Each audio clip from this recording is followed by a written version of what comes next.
आज के इस सामरिक विश्लेषण में आपका स्वागत है। देखिए, आज हम जिस विषय पर बात कर रहे हैं ना, वो भारत की सुरक्षा के लिए एक बहुत बड़ा गेम चेंजर है। हम बात कर रहे हैं भारत की दूसरी न्यूक्लियर पावर्ड बैलिस्टिक मिसाइल पनडुब्बी की, जिसे हम आईएनएस अरिघात के नाम से जानते हैं। ये सिर्फ एक मशीन नहीं है, बल्कि हमारी सामरिक ताकत का एक ऐसा मजबूत सबूत है जो पूरी दुनिया की नजर से छिपा रहता है। तो चलिए सीधा मुद्दे पर आते हैं और गहराई में उतरते हैं। भारत का साइलेंट किलर। सच कहूं तो ये नाम इस पनडुब्बी पर बिल्कुल सटीक बैठता है। अमूमन हम सेना की ताकत को उसकी विजिबिलिटी से तौलते हैं, लेकिन ये एक ऐसा हथियार है जिसकी सबसे बड़ी ताकत ही इसका दुनिया की नज़रों से पूरी तरह छिपा होना है। यह हमारी सुरक्षा का एक ऐसा प्रचंड तत्व है जिसे जानबूझकर साइलेंट रखा जाता है। अब आगे बढ़ने से पहले जरा इस एक बहुत ही गंभीर और हाइपोथेटिकल सिनेरियो के बारे में सोचिए। क्या हो अगर राष्ट्रीय रक्षा की हमारी पहली पंक्ति टूट जाए? मतलब दुश्मन के पहले हमले में जमीन और आसमान से किए जाने वाले हमारे काउंटर अटैक अगर पूरी तरह फेल हो जाए, तब क्या होगा? ये सवाल सुनते थोड़ी सिहरन होती है ना, लेकिन नेशनल सिक्योरिटी में आपको हमेशा वर्स्ट केस सिनेरियो लेकर चलना ही पड़ता है। और यहीं से हमारे आज के इस टॉपिक की असली अहमियत शुरू होती है। इस पूरे एनालिसिस को हम कुछ ऐसे समझेंगे। पहले बात करेंगे हमारी कमजोरियों और सिद्धांत की, फिर समझेंगे सेकंड स्ट्राइक की गारंटी क्या होती है, उसके बाद इसकी तकनीकी ताकत और अरिहंत के मुकाबले हुए अपग्रेड्स को देखेंगे, और आखिर में जानेंगे कि कैसे ये पूरे रीजन का शक्ति संतुलन बदल रहा है।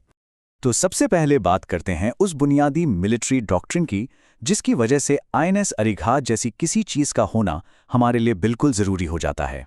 देखिए, सबसे अहम बात जो हमें समझनी है वो ये है कि भारत की जो न्यूक्लियर पॉलिसी है ना, वो नो फर्स्ट यूज यानी पहले हमला न करने के सिद्धांत पर चलती है।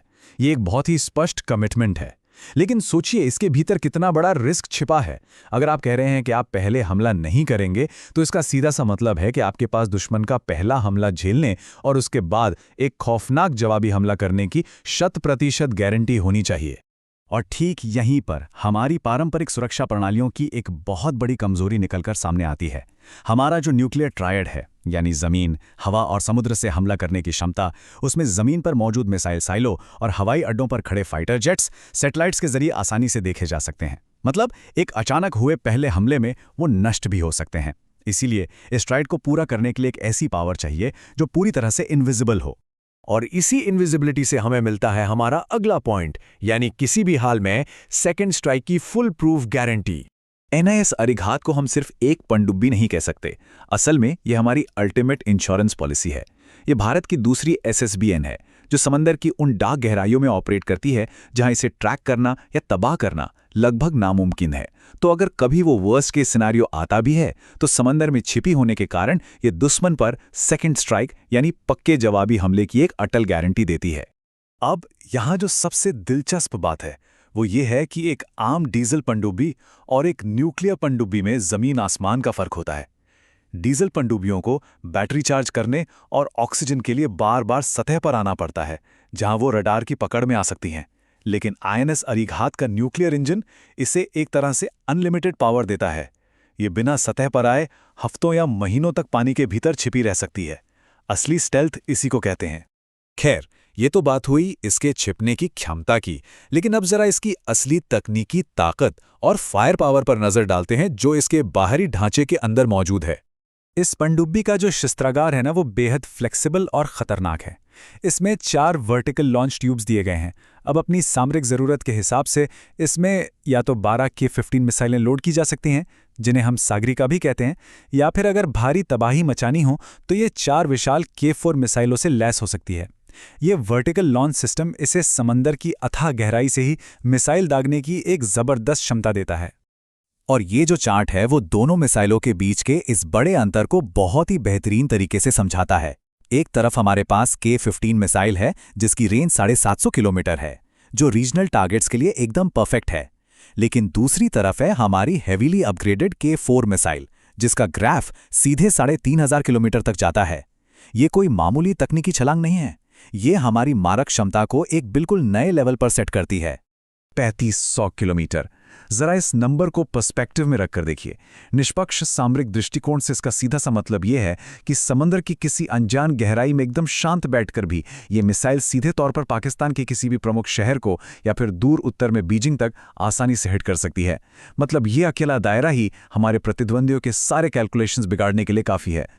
अब देखते हैं कि हमारी पहली न्यूक्लियर पनडुब्बी INS अरिहंत के मुकाबले अरिघात में क्या नई एवोल्यूशंस हुए हैं। अगर हम सीधे तौर पर तुलना करें तो अरिघात अपने पूर्ववर्ती का एक बहुत ही एडवांस्ड वर्जन है। इसमें एक नया हाइड्रोडायनामिक डिज़ाइन इस्तेमाल हुआ है, जिसकी वजह से पानी के भीतर इसकी स्पीड काफ़ी बढ़ गई है। साथ ही इसमें हमारे अपने देश में बने एडवांस सोनार और सेंसर्स लगे हैं, जो दुश्मन की आहट को बहुत पहले ही भांप लेते हैं।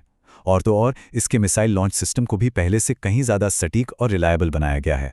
तो मशीनरी और तकनीक के इस पूरे खेल को समझने के बाद आइए अब थोड़ा जूम आउट करते हैं और इस पूरे रीजन पर पड़ने वाले इसके बड़े जियोपॉलिटिकल इम्पैक्ट को समझते हैं। अगर हम मौजूदा डेटा और सामरिक स्रोतों पर गौर करें तो हाल के सालों में चीन ने हिंद महासागर क्षेत्र में अपनी नौसैनिक उपस्थिति और स्ट्रैटेजिक मूवमेंट को काफ़ी तेज़ी से बढ़ाया है। जाहिर सी बात है, इस बढ़ती मौजूदगी ने पूरे रीजन की सिक्योरिटी डायनेमिक्स में एक नया और बड़ा चैलेंज खड़ा कर दिया है।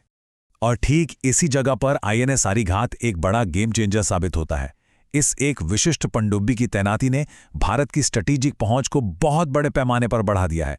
हमारी जो न्यूक्लियर डेटरेंस यानी परमाणु धमक है, वो अब सिर्फ हमारी सीमाओं के आसपास तक सीमित नहीं है, बल्कि वो मलक्का स्ट्रेट से लेकर सीधे साउथ चाइना सी के मुहाने तक अपना प्रभाव रखती है। ये डिप्लॉयमेंट हिंद महासागर में शक्ति संतुलन को वापस भारत के पक्ष में मजबूती से खड़ा कर देता है। इस पूरे एनालिसिस के बाद एक बहुत ही दिलचस्प सवाल जहन में आता है। जिस तेज़ी से डिफेंस टेक्नोलॉजी इनविजिबिलिटी की तरफ बढ़ रही हैं, क्या आपको लगता है कि भविष्य के सबसे बड़े युद्ध और रणनीतियाँ ज़मीन पर नहीं बल्कि समंदर की इन्हीं शांत और अदृश्य गहराइयों में तय होंगी? ये एक ऐसा सवाल है जो हमें मॉडर्न वॉरफेयर की बदलती तस्वीर के बारे में सोचने पर मजबूर कर देता है। इस गहरी चर्चा में हमारे साथ जुड़ने के लिए बहुत बहुत धन्यवाद।